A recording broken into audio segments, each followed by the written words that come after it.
آپ کی رات کا بڑا حصہ اللہ کے سامنے مناجات کے لیے، دعا کے لیے، نماز کے لیے اور آہوزاری کے لیے اور قرآن پاک کو ترتیل کے ساتھ پڑھنے کے لیے. یہاں تک کہ رات کو آپ اتنا لمبا قیام فرماتے تھے کہ آپ کے پیروں پر ورم آ جاتا تھا. اور یوں آتا ہے کتابوں میں کہ آپ کے سینے سے رونے کی آواز ایسی آتی تھی جیسے ہنڈیا کے ابلنے کی آواز آتی.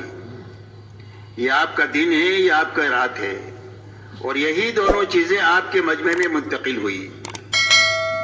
اور آپ نے حجاز میں کام کرتے ہوئے جب یہ مجمع بنایا تو یہ مجمع بات کو لے کر دنیا میں گیا اور اپنی قبریں دنیا میں بنائی. اور صحابہ کرام رضی اللہ عنہ مجمعین نے اپنے ہاتھوں تابعین کا مجمع بنایا. تابعین صحابہ کے ہاتھوں تیار ہوئے، لاکھوں تابعین، اور تابعین کے ہاتھوں تبع تابعین کا مجمع تیار ہوا، لاکھوں تبع تابعین تیار ہوئے. اس کے بعد اللہ تعالیٰ نے اولیاء اللہ کا ایسا سلسلہ دنیا میں چلایا کہ ایک ایک ولی کے ہاتھوں لاکھوں آدمی دنیا کے اندر میں دین پر آئے اور اللہ کی طرف آئے اور جنت کی طرف آئے. یہاں تک کہ اللہ تعالیٰ نے پوری امت پر مہربانی کرنے کے لیے اور پوری انسانیت پر احسان کرنے کے لیے اللہ تعالیٰ نے ہمارے زمانے میں محنت کا وہ رخ عطا فرمایا جو رخ حضور صلی اللہ علیہ وسلم کے زمانے میں اللہ نے قائم فرمایا تھا. آپ کے زمانے میں محنت کا یہ رخ تھا کہ جو آپ کی دعوت پر ایمان میں داخل ہوتا تھا وہ آپ کے ساتھ آپ کی محنت میں شریک ہو جاتا تھا. یہاں تک کہ 23 سالہ دور نبوت میں جتنے ایمان کی طرف آئے وہ سارے ایمان والے آپ کے ساتھ آپ کے دین میں بھی شریک ہے، آپ کی محنت میں بھی پورے شریک ہے. یہاں تک کہ دین کی محنت کے لیے جوان ہیں تو دین کی محنت میں ہے، بوڑھے ہیں تو دین کی محنت میں ہے، مالدار ہے تو غریب ہے تو تاجر ہے تو کسان ہے تو مزدور ہے تو مرد ہے تو عورتیں ہیں تو غرض یہ کہ امت کے تمام طبقات کے تمام افراد آپ کے ساتھ آپ کی محنت میں شریک تھے. یہاں تک کہ ہر ایک کا جذبہ یہ تھا کہ ہمارا دین محفوظ رہنا چاہیے اور ہمارا دین دنیا میں پھیلنا اور پھولنا چاہیے اور دنیا کے ہر کچے پکے مکان میں یہ دین پہنچنا چاہیے تاکہ انسانیت تباہی سے بچ کر کے ہمیشہ کی آبادی کے اندر میں چلی جائے. اس فکر کے ساتھ 100% ایمان والے جینے والے تھے اور اس کے لیے جس طاقت کی، جس جان کی، جس مال کی، جس وقت کی ضرورت تھی وہ خوشی پیش کرنے والے تھے. ایسا کام کا رخ اللہ نے حضور صلی اللہ علیہ وسلم کے زمانے میں قائم فرمایا. اللہ تعالیٰ نے امت پر مہربانی فرما کر اور انسانیت پر احسان فرما کر ہمارے زمانے میں محنت کا وہ رخ اللہ نے عطا فرمایا. آپ دیکھیں اتنا بڑا مجمع پورے ملک کے اور پورے عالم سے یہاں پر جو آیا ہوا ہے صرف اللہ کے دین کے لیے آیا ہے اور کوئی غرض نہیں ہے یہاں پر آنے کی، نہ کچھ لینا ہے نہ کسی کو کچھ دینا ہے، صرف دین کے لیے آئے ہیں. اور آنے والے امت کے مختلف طبقات سے متعلق ہے جس میں جوان بھی ہے، بوڑھے بھی ہے، مالدار بھی ہے، غریب بھی ہے، بیمار بھی ہے، تندرست بھی ہے، شہری بھی ہے، دیہاتی بھی ہے، پڑھے لکھے بھی ہے، ان پڑھ بھی ہے. غرض یہ کہ پوری امت اللہ کے دین کے لیے دین کے کام پر مجتمع ہے.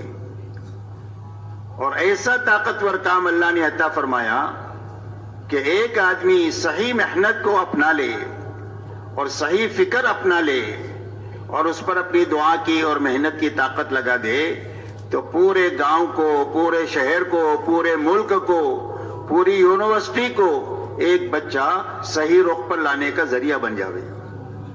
آپ کو دنیا میں سینکڑوں مثالیں ایسی ملے گی کہ گاؤں میں ایک معمولی آدمی نے دعوت کے کام کو صحیح رخ سے لیا، صحیح فکر، صحیح محنت لگائی، صحیح دعا کی طاقت لگائی تو پورے گاؤں کا رخ جو ہے وہ دینداری کی طرف لے آیا اور دعوت کی طرف لے آیا.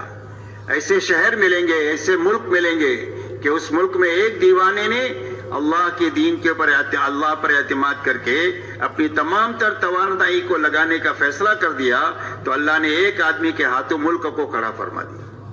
اس لیے میرے دوستو اللہ نے ایک بڑا کام ہمیں عطا فرمایا ہے. ہمیں اس کام کو اچھی طرح سمجھنا ہے اور اچھی طرح کرنا ہے اور اچھی طرح کرتے ہوئے اچھی طرح کرنے والے آدمی تیار کرنا ہے. اور سمجھنے کے معنی پہلی بات تو یہ ہے کہ سمجھنا ہے کہ اس محنت کو اچھی طرح کرنے کے نتیجے میں اللہ تعالیٰ کام کی سمجھ ہمارے دلوں میں پیدا فرما دے, یعنی کام پر یقین پیدا فرما دے. مولانا الیاس صاحب رحمۃ اللہ علیہ ایک مرتبہ اپنے مجمع سے بات کر رہے تھے. بات پوری کرنے کے بعد یہ فرمایا, کیوں بات بھائی سمجھ میں آ گئی؟ تو مجمع نے کہا بات سمجھ میں آ گئی. تو مولانا نے یہ فرمایا بات سمجھ میں نہیں آئی ہے, سننے میں آئی ہے. اور سمجھ میں آنا کس کو کہتے ہیں؟ اگر یہ سمجھ میں نہ ہے تو مسجد کے باہر چلے جاؤ اور وہاں جا کر کے دنیا داروں کو دیکھو جن کو اپنی اپنی دنیا سمجھ میں آئی ہوئی ہے. اسی لیے ہر آدمی اپنی دنیا کے کاموں میں پوری زندگی لگا ہوا ہے اور ہر حال میں لگا ہوا ہے. خوشی ہو, غمی ہو, بیماری ہو, تندرستی ہو, بارش ہو, سردی ہو, گرمی ہو, ہر حال میں اپنے کام میں لگا ہوا ہے اور پوری زندگی لگا ہوا ہے. اور اگر کوئی تعریف کرے تو بھی لگا ہوا ہے, کوئی برائی کرے تو بھی لگا ہوا ہے. اس لیے کہ ہر ایک کو وہ کام سمجھ میں آ گیا ہے, اپنا اپنا کام.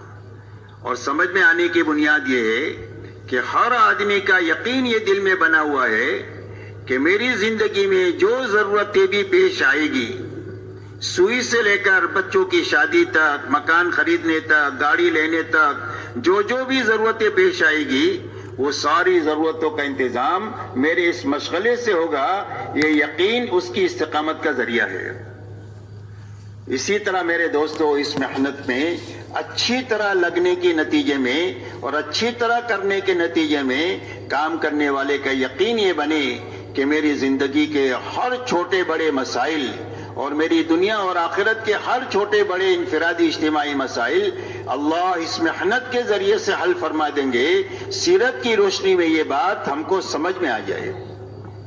اس لیے کہ یہ بات سمجھ میں اور یقین کے درجے میں بات آئے گی تو ہی زندگی بھر اس کام کو کرنا آسان ہوگا, ورنہ پکڑنا چھوڑنا ہوگا. کیا چھوڑ دیا, کیا چھوڑ دیا, کیا چھوڑ دیا.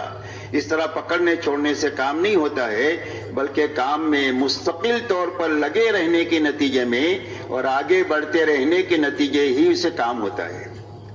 اسی لیے آپ کی محنت میں جو آئے صحابہ وہ کام میں لگے رہے اور اپنے آپ کو تقاضوں پر چلاتے رہے, یہاں تک کہ 23 سالہ دور نبوت میں ایک ایسا مجمع تیار ہو گیا کہ جس مجمع کو دیکھ کر اسلام کو سمجھا جا سکتا ہے اور اسلام کو اپنایا جا سکتا ہے.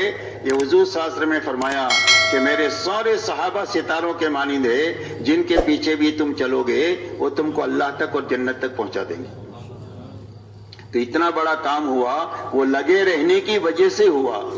اس لیے میرے دوستو پورا مجمع یہ طے کریں کہ اس کام کو اچھی طرح سمجھنا ہے, کہ بھئی سمجھنا ہے